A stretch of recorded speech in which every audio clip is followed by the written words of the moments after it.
Apprendre le chinois en vaut-il la peine en tant qu'étranger, en tant que francophone qui souhaite bosser dans les relations internationales? J'ai entendu quelqu'un dire que c'était pas le cas. Pourquoi? Parce que la plupart des entreprises qui veulent quelqu'un qui parle à la fois le français et le chinois, ils vont généralement embaucher un chinois qui parle français. Il y en a beaucoup, c'est facile à trouver et c'est pas cher. Alors du coup, est-ce que ça vaut le coup? Que ce soit pour trouver un job, ou même en tant qu'entrepreneur, en tant qu'importateur ou e-commerçant. Je vais vous donner mon avis sur cette question. Alors mon avis, il est un petit peu biaisé, c'est sûr, parce que moi-même, je parle couramment chinois. Je bosse dans les relations internationales, notamment l'import-export, le commerce international, les relations d'interculturalité entre les entreprises françaises, les PME, les institutions européennes et les usines et les institutions chinoises. Mais vous allez voir, pour la plupart des gens normaux, je ne vais pas recommander d'apprendre le chinois. Donc avant ça, est-ce que ça m'est vraiment utile à moi? Est-ce que c'est parce que ça me sert à rien que je vous déconseille d'apprendre le chinois? Est-ce que c'est juste pour se la péter? Qu'est-ce que ça pourrait changer vraiment pour vous? Quel impact ça pourrait avoir? Et est-ce que cet impact a un bon rapport entre l'investissement que vous allez devoir y mettre en argent et en temps par rapport au résultat? Alors oui, on nous bassine avec ça. Parler couramment chinois, c'est une chance, les langues, c'est génial. En plus, ça reste une langue rare par rapport aux opportunités sur le marché. Ouais, c'est ça, blablabla, blablabla. J'y crois pas. Parce qu'il y a un hic. Juste savoir parler chinois, c'est pas suffisant. C'est pas ça qui va faire la différence. Si tu te concentres sur le chinois, ok, tu peux devenir prof ou interprète, gagner 1,5K par mois et avoir le pire employeur possible, l'État. Ou un poil plus en allant dans le privé, quoi. C'est pas ça qu'on veut. Souvenez-vous, le sujet de la vidéo, c'est les relations internationales, c'est le business, c'est l'import-export. On veut bosser dans la politique, dans la culture, dans le e-commerce. Et du coup, faut pas oublier la première étape. Ce domaine-là dans lequel vous souhaitez vous établir.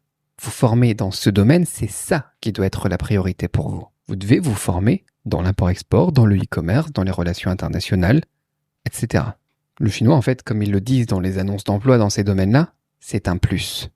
Le chinois est un plus. Ça peut être le truc qui fera la différence entre une relation avec un fournisseur normal et une relation qui vous pousse. Tu vois, ça sera la différence entre le cas où un fournisseur, voilà, c'est le fournisseur, le client est roi, machin, facile, on paye, on a la marchandise, et une relation beaucoup plus profonde. Le cas où le fournisseur, c'est votre partenaire. Genre de situation où il va être force de proposition, il va vous aider parce que vous êtes dans le même bateau, parce que vous êtes comme une même famille. J'exagère un petit peu, mais c'est ça en fait.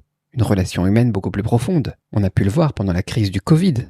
Quand on n'est pas en situation de crise, peut-être que c'est pas si important que ça. Bah, en situation de crise d'ailleurs, ça a bien écrémé quand même. On a quand même beaucoup d'entreprises classiques, relations fournisseurs-clients, qui ont fait faillite. Mais ceux qui avaient des liens forts avec les fournisseurs chinois pouvaient trouver des solutions effectivement, et ce sont maintenant des leaders. Voilà, les situations difficiles créent des hommes forts. Vous connaissez la citation. J'ai moi-même moins de concurrence depuis 2020. Beaucoup de concurrents sont morts. Paix à leur âme. Mais bon, petite parenthèse. En règle générale, c'est pas ça qui va faire toute la différence. Donc oui, on a cette fameuse citation de Nelson Mandela. Quand tu parles anglais avec le fournisseur chinois, le message passe par le cerveau, par la logique. Mais quand tu lui parles chinois, tu touches directement son cœur. Enfin, c'est pas ça la citation exacte, mais à peu près quoi. Donc oui, les Chinois, ils adorent et ils respectent les étrangers qui parlent chinois, qui prennent la peine d'aller apprendre leur langue et leur culture. Tout grand entrepreneur qui se respecte digne de ce nom le sait et le fait. Mais encore une fois, c'est un plus. Le chinois est un plus. C'est pas ça qui va définir votre succès ou vos échecs. Ça sera juste un accélérateur, en fait. Vous progresserez plus vite si vous parlez chinois et vous ferez faillite plus vite en temps de crise si vous ne le parlez pas. C'est tout. Maintenant, du coup, ça révèle un problème dans la question initiale. Ma réponse, pour moi, bien sûr, c'est oui. Oui, ça vaut le coup. Oui, c'est utile. C'est utile si votre objectif, c'est la relation humaine. Si votre objectif, c'est de comprendre votre interlocuteur. Si vous êtes quelqu'un qui est ouvert d'esprit pour passer au niveau supérieur. Donc pour que le chinois soit un accélérateur pour vous, il faut que vous vouliez déjà apprendre le chinois. Si c'est pas quelque chose que vous voulez déjà, auquel vous avez déjà pensé, il n'y a rien de pire pour entraver votre progrès que le manque de motivation ou une mauvaise motivation.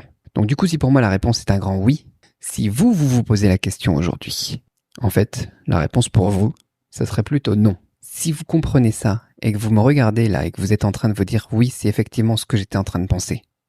C'est cette mentalité que moi j'ai, que vous avez cette bonne façon de voir les choses et que vous voulez apprendre le chinois de la manière la plus rapide et la plus efficace possible, foncez. Regardez le lien dans la description, je vous mets un code promo, je vais tout faire pour vous pousser. Parce que vous faites partie des personnes qui vont changer les choses et qui vont construire de grandes choses. Mais si c'est pas le cas, passez votre chemin.